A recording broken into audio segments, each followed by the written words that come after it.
Nos vamos al versículo 17 y 18. Dice así la palabra de Dios: cuando le vi, caí como muerto a sus pies, y él puso su diestra sobre mí, diciéndome: no temas, yo soy el primero y el último. Y si usted me pregunta quién es ese primero y ese último, la respuesta está en el verso 18. Y el que vivo y estuve muerto, mas he aquí que vivo por los siglos de los siglos. Amén. Y tengo las llaves de la muerte y del Hades. Gloria a Dios. ¿Quién será ese? Jesucristo. Él es el primero y Él es el último. Para algunos Él es la segunda persona de la Trinidad, pero no dice así la Biblia. Dice: yo soy el primero y el último, y el que estuve muerto, mas he aquí que vivo por los siglos. Tomen sus lugares, hermanos. Quisiera en esta mañana hablarles acerca del tema: permitamos un toque del Señor Jesús. Permitamos un toque del Señor Jesús.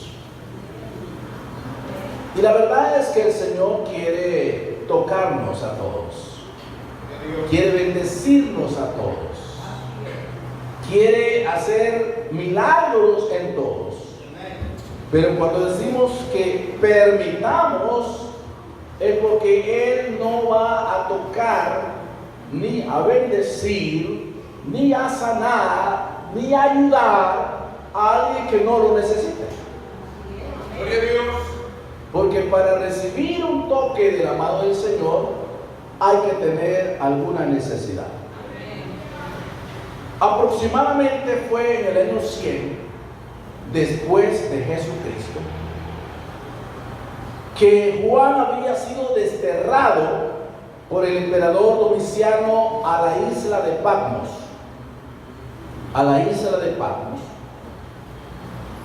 Según los planes del emperador en ese tiempo, era que este apóstol, que era el último que había quedado, fuera devorado por las fieras. Todos los apóstoles habían ido muriendo, algunos en el año 67 después de Cristo, otros en el año 68 después de Cristo. Se cree que Pablo murió por el año 68 después de Cristo, y que Pedro murió por el año 67 después de Cristo, que Pedro murió crucificado de una cruz en forma de X, y que Pablo murió decapitado, porque así dice la palabra. Pablo dijo: yo ya estoy para ser sacrificado, y el tiempo de mi partida está cerca. He peleado la buena batalla, he guardado la fe, por lo demás me está guardada la corona incorruptible. Y lo más lindo es que dijo: no solamente para mí, sino para todos los que esperan la venida del Señor. Pero después que fueron muriendo todos los 12 apóstoles, queda uno. Es el que se llama Juan, del cual, hermanos, vamos a traer algo en esta mañana. Juan. Este es aquel hombre que en una ocasión Pedro le dice al Señor Jesucristo de esta manera: Señor, ¿y qué de este? Hablando de Juan, porque Juan era aquel apóstol amado que siempre se recostaba en el pecho del Señor, el discípulo que aprendió a hablar del amor, que en su primera, segunda y tercera carta él escribe escribe acerca del amor, es el que escribe el Evangelio de Juan. Juan, su Evangelio, las 3 cartas, y ahora él llega ya ancianito. Es el último que Jesús le responde a Pedro: y si yo quiero que él quede hasta el día final, ¿a ti qué? Así le dijo el Señor a Pedro: ¿a ti qué, pues? No sé qué mal, a usted lo interpreta en su casa, y qué le quiero decir el Señor. Entonces Pedro se quedó calladito. Cuando uno le dice así, hay que quedarse callado. ¿Y a ti qué le dijo? Entonces hablaba de Juan. Juan, hermanos, es el hombre, el apóstol que llegó más anciano de todos los ancianos, de todos los apóstoles, perdón. Y llegó, hermanos, hasta este momento, cuando él tiene la oportunidad de recibir la revelación del libro de Apocalipsis. Y lo que resalta en el libro, hermanos, de Apocalipsis es esta gran visión que se le conoce una visión del Hijo del Hombre. Amén. La versión 60, que es la que más usamos nosotros, que siempre en cada párrafo está titulada allí el mensaje a la iglesia de Pérgamo, el mensaje a la iglesia de Esmirna, pero aquí dice una visión del Hijo del Hombre. Juan mismo declaró, hermanos, la razón, el por qué estaba en esa isla. Póngame el verso 9, hermano ingeniero. Verso 9. Ya se alegró, ¿verdad? Dice así: yo, Juan, vuestro hermano y copartícipe vuestro en la tribulación, en el reino y en la paciencia de Jesucristo, estaba en la isla llamada Patmos, por causa de la palabra de Dios y el testimonio de Jesucristo. Eran 2 razones por qué estaba allí: por causa de la palabra de Dios y el testimonio de Jesucristo. Como que alguien de nosotros fuese llevado a la cárcel. Tal vez no a una isla que lo coman los tigres, sino a la cárcel, y que dijeran al hermano Mario Stanley, un ejemplo, está en la cárcel porque lo hallaron predicando en una esquina de un parque, y porque dijo que era cristiano. Ese era para Juan. Él está testificando en el verso 9 que fue llevado a la isla de Patmos por causa de la palabra de Dios y el testimonio de Jesucristo. Se cree que esa isla es una isla rocosa donde habían fieras, hermanos, animales, y este hombre fue llevado ahí con el propósito de que fuera devorado por las fieras. Pero gracias a Dios que la Biblia dice, el Señor dice: mis pensamientos no son vuestros pensamientos, ni vuestros caminos son mis caminos. Dios tenía otros planes, y al revelar la gran visión del Hijo del Hombre. Entonces, hermanos, hablemos de esa imagen, de esa gran visión, no imagen, de esa gran visión. Primeramente, ¿cómo lo ve Juan al Señor? El verso 13. Mire cómo lo ve. Dice: y en medio de los 7 candeleros, a uno semejante al Hijo del Hombre, vestido de una ropa que llegaba hasta los pies y ceñidos por el pecho con un cinto de oro. ¿Y qué quiere decir eso en el Señor Jesucristo? Dice que estaba vestido con unas ropas, hermano, que llegaban hasta sus pies. ¿Sabe quiénes eran los únicos que se vestían de esa manera, con ropas grandes, largas, güeruditas así, y que llevaban hasta campanitas en su vestimenta? Eran los sacerdotes. Entonces, hermanos, los sacerdotes que ministraban en el altar tenían una vestimenta. Esto nos enseña que Jesucristo es el sumo sacerdote que vino a este mundo para expiar los pecados de la humanidad. A eso vino Jesús, para poder interceder por nuestros pecados. Hebreos, el capítulo número 4, verso 15 y verso 16, dice así la palabra de Dios. Dice, porque no tenemos un sumo sacerdote que no pueda compadecerse de nuestras debilidades, sino uno que fue tentado en todo según nuestra semejanza, pero sin pecado.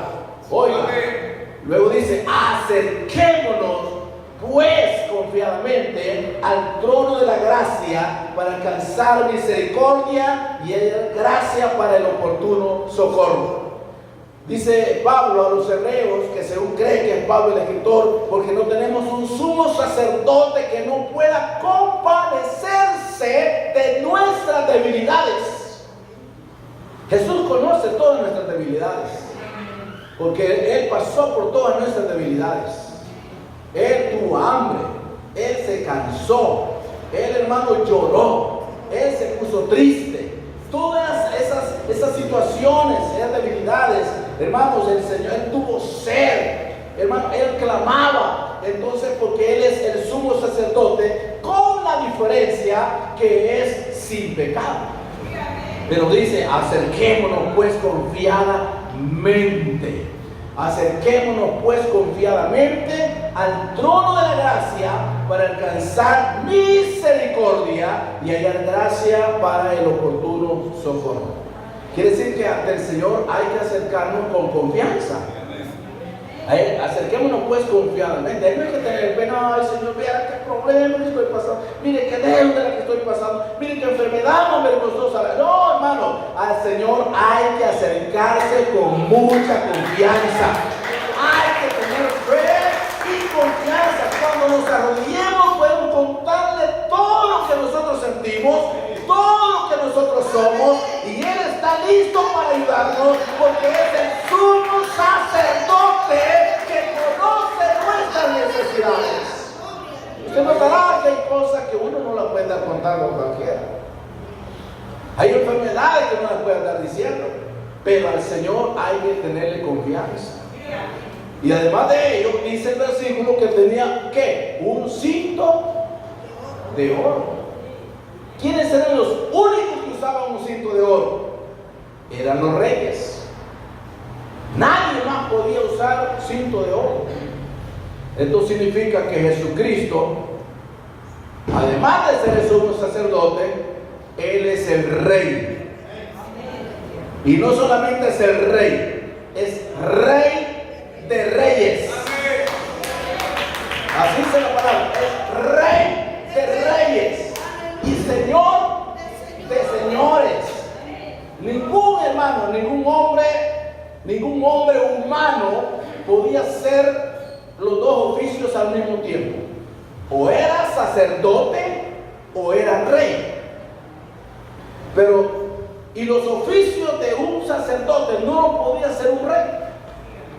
Por eso cuando los sacerdotes eran los que quemaban el incienso, y cuando Usía, que no era sacerdote sino que era rey, quiso quemar incienso, ¡pah!, le nació lepra en la frente. Porque una cosa es el ministerio de los reyes y otra cosa es el ministerio de los sacerdotes. Pero Jesucristo es ambas cosas.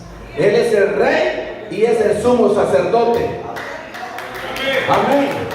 Jesús es quien perdona nuestros pecados y es el rey de todos los reyes y señor de todos los señores. Solo Jesús puede ocupar esas dos posiciones. Además de ello, el verso 14 dice la Biblia, su cabeza y sus cabellos eran ¿qué? ¿Cómo eran? Blancos. Blancos. ¿Y qué representan los cabellos blancos en el Señor? En uno, cuando uno ya le salen canitas, dice, ay, hermanito, ya. ¿Le quiere decir otra cosa? Pero las canas, no salen solamente por edad. Hay jóvenes que tienen canas. Eso es en los humanos. Y uno dice, no, estas son experiencias. Para ayudarse un poco, ¿verdad? Mis canas son experiencia. Pero el Señor, Juan lo vio con cabello cabellos blancos. Con cabellos blancos. En el Señor, ¿qué representan los cabellos blancos? Esto está representando a aquel anciano de días que Daniel vio en el capítulo 7 de Daniel y versículo 9 y verso 13. Ese no lo vamos a poner. Solamente quiero decirle que la blancura de sus cabellos simboliza la pureza de Dios, y en Cristo Jesús el cabello blanco significa que Él es el eterno, Él es el inmortal, Él es el anciano de días que el profeta Daniel vio allá. Si usted lee esas dos escrituras de Daniel capítulo 7 verso 13, hay una referencia bíblica y lo lanza a Apocalipsis capítulo 1 verso 14. Significa que Jesucristo es el mismo de ayer, de hoy y por los siglos. Él es el mismo. Y además de ello, Juan 8:58, si me lo pone en pantalla, dice el Señor Jesucristo: de cierto digo, que antes que Abraham fuese, yo soy. ¿En qué tiempo existió Abraham? Existió allá por el capítulo 11 y 12 del libro de Génesis, el primer libro de la Biblia. Allá existió Abraham. Y Jesús está diciendo a los judíos, de cierto digo, que antes que Abraham fuese, yo soy. No dice yo era, dice yo soy. Tremendo. Entonces, hermanos, quiero avanzar. En el verso 14 también hay otra cosa que dice así, la palabra de Apocalipsis 1. Dice así la Biblia, verso 14: su cabeza y sus cabellos eran blancos, como blanca lana, como nieve, y sus ojos como, ¿qué? ¿Cómo eran sus ojos? Como llama de fuego. Así vio Juan al Señor Jesucristo. Vestidos blancos, cabello blanco, vestido largo, un cinto de oro, y sus ojos cuando lo vio, como llama. ¿Cuántos conocen las llamas de fuego? Así lo vio Juan. Entonces, hermanos, esto representa el atributo del entendimiento de Dios para escudriñar, hermanos, aún nuestros pensamientos. Nosotros no necesitamos expresar algo para que el Señor sepa qué estamos pensando. Si usted está pensando ahorita, ya me está aburriendo este pastor, ya lo vio el Señor. También puede ver cualquier circunstancia difícil que usted esté pasando en cualquier lugar. En un lugar, hermanos, de usted quizás en un túnel lo pone manos arriba, le están quitando la cartera, o en la oscuridad, pues ahí está la mirada del Señor para proteger, para bendecir, para ayudar, para auxiliar. No solamente es una mirada de juicio, sino de amor y de misericordia. Ya he dicho esto y lo voy a repetir, que muchas veces el concepto que la gente tiene de Dios es el de un Dios enojado, de un Dios violento, de un Dios que pasa solo castigando gente porque usted se pegó un tropezón, ya dice Dios te castigó. Ya viste que Dios te castigó. Usted se mordió la lengua, ya viste. No, son descuidos. Eso no es que Dios nos esté castigando. Entonces la gente, hermanos, a veces los niños, uno dice, ya te va a castigar el Señor. Si no haces esto, ya te va. Hermanos, acostumbramos a decirle a nuestros hijos de un Dios enojado. Entonces cuando los niños crecen no quieren nada de Dios porque le tienen miedo. Pero Dios no solamente es así, hermano. Dios es amor. Dios es lleno de misericordia. Dios es lleno de gracia. Hermano, Dios es lindo, hermano. Por eso es que le adoramos, le bendecimos, le exaltamos. Porque nuestro Dios es un Dios de misericordia. Wow. Y ahora escucha la voz. Verso 10. Yo estaba en el Espíritu y el día del Señor, y oí detrás de mí una gran voz, como de trompeta. No, hermano, ¿cómo no se iba a espantar Juan? de repente lo ve, ojos como llamas de fuego. Y de repente una voz, la trompeta dice, no sé, Durito sabe esto, que es maestro de música. La trompeta es el instrumento más fuerte que hay. No necesita estos convitos, mire, para sonar fuerte. Un trompetazo, hermano. ¡Wow! Por eso es que cuando el Señor resucite a su iglesia, dice que vendrá con trompeta de Dios. Se escuchará una trompeta final, hermanos, donde hasta los muertos en Cristo resucitarán primero. Al final de la trompeta, todos los muertos van a resucitar. ¡Oh! ¡No de trompeta! El Señor no sabe hacer los violines para resucitar la iglesia, no. Ni bajo eléctrico, no. Eso no se va a escuchar. Pero dice que al final de la trompeta, aleluya, todos los muertos que están en los sepulcros van a tomar espíritu y vamos a resucitar para salir al encuentro con el Señor Jesucristo. Por eso es que aquí dice la voz como de trompeta, una voz fuerte. Fue esa voz la que un día le dijo al mar, mar, enmudece, porque el mar estaba turbulento y las aguas, se calmaron. Y el viento, cállese. ¡Wow! Los vientos y el mar le obedecen a la voz del Señor. Esa voz es la única que hará calmar el alboroto de las naciones en los últimos tiempos. Las naciones están alborotadísimas, hermanos. Ya los presidentes, los líderes, no saben qué hacer. Solamente el Señor, con esa voz potente y poderosa, podrá calmar el alboroto de las naciones. Salmo 65:7 dice: el que sosiega el estruendo de los mares, el estruendo de las ondas y el alboroto de las naciones. Algo más que aprender. Verso 16. Tenía en su diestra 7 estrellas, y de su boca salía una espada aguda de 2 filos, y su rostro era como el sol cuando resplandece en su fuerza. Yo creo que fue el mismo sol que cuando el apóstol el apóstol Pablo, que todavía no era apóstol, perseguía a los creyentes, y el Señor dice que se le aparece y una voz que le dijo: Saulo, Saulo, ¿por qué me persigues?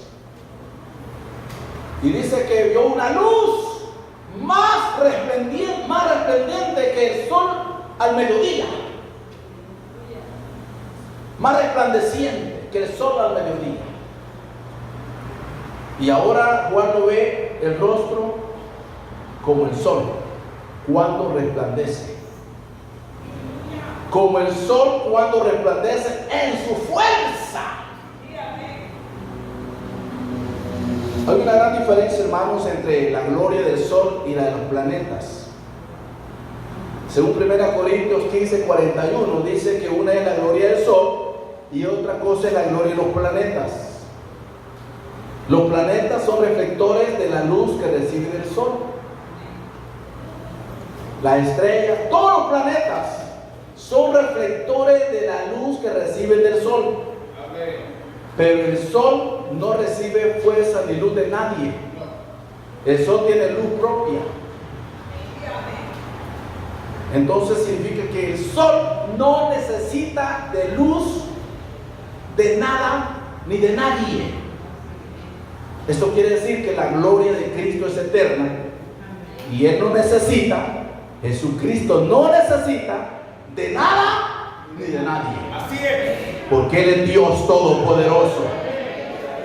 Porque Él es Dios Todopoderoso. Jesús es el primero y es el último.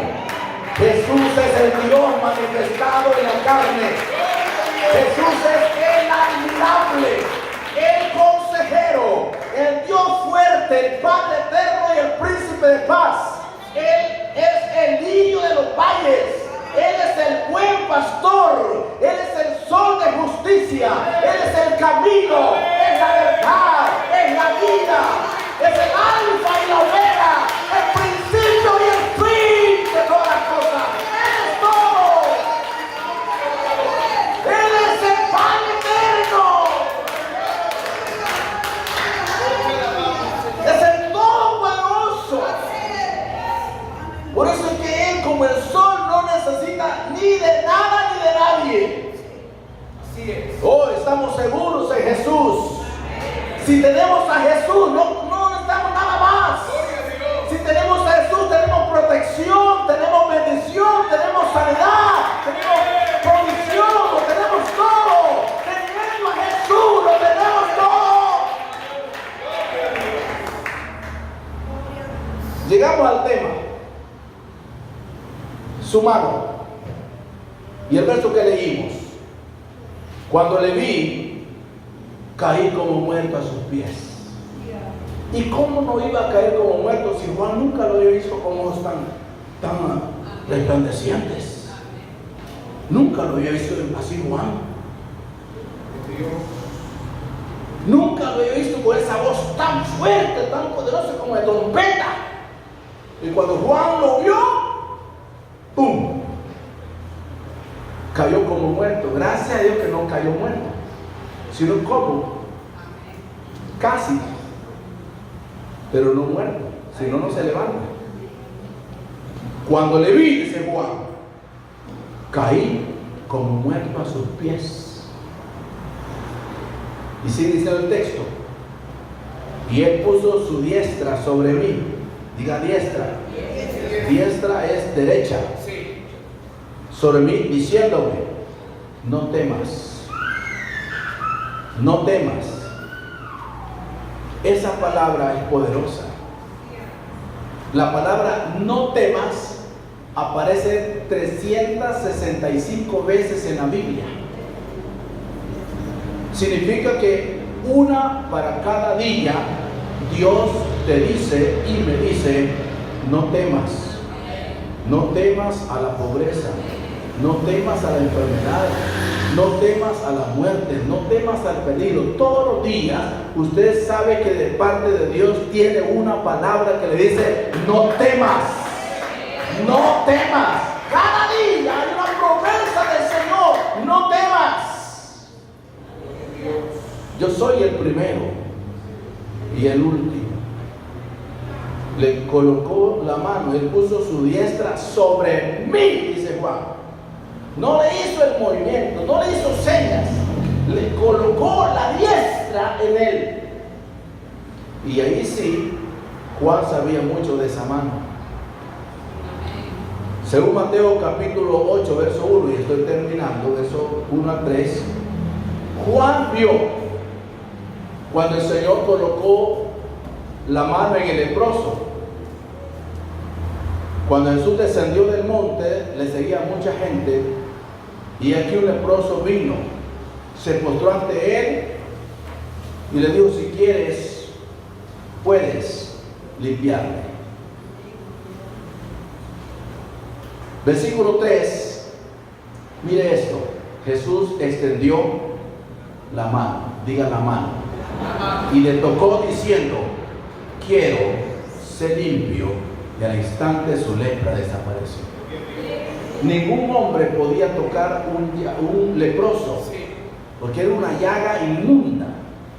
Nadie podía tocar, porque ¿sabe qué pasaba? Quedaba contagiado o contaminado.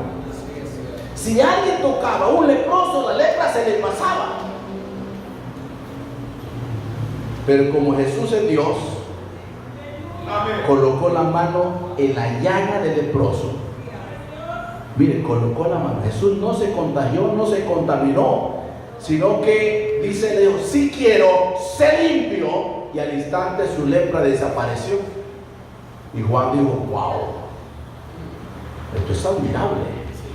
Y dice que Juan conocía el poder de esa mano. Cuando Jesús, hermanos, vio que Pedro se estaba hundiendo en las aguas, capítulo 14, de Mateo, verso 28 al 31. Dice: entonces le respondió Pedro y le dijo: Señor, si eso manda que yo vaya a ti sobre las aguas. Y él dijo: ven. Descendiendo Pedro de la barca, andaba sobre las aguas para ir a Jesús, pero al ver el fuerte viento tuvo miedo y comenzando a hundirse, dio voces diciendo: Señor, sálvame. Al momento Jesús extendió ¿qué? Extendió la mano y asió de él. Y Juan dijo: wow, hay poder en esa mano. Según Mateo capítulo 8, versos 14 al 15, cuando Jesús llegó a la suegra, a la casa de la suegra de Pedro,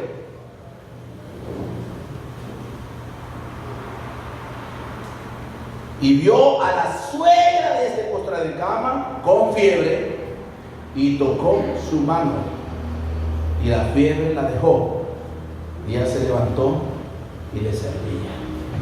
Entonces, en los tres casos, en el leproso, en Pedro y en la suegra de Pedro, Jesús vio con sus propios ojos el poder que hay en la mano del Señor.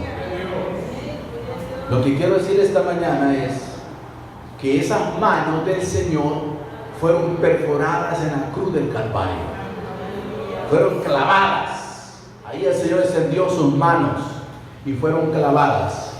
Pero lo que estamos en Cristo Jesús, estamos seguros en esas manos.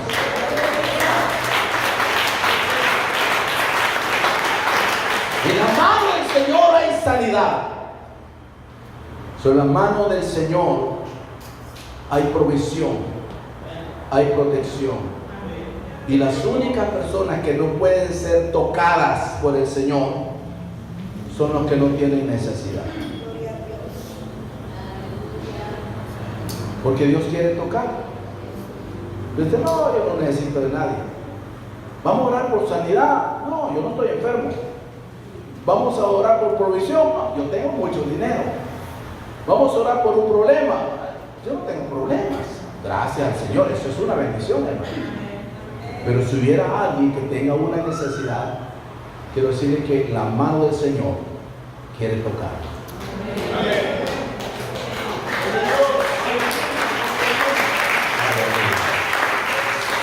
Vamos a ponernos en pie.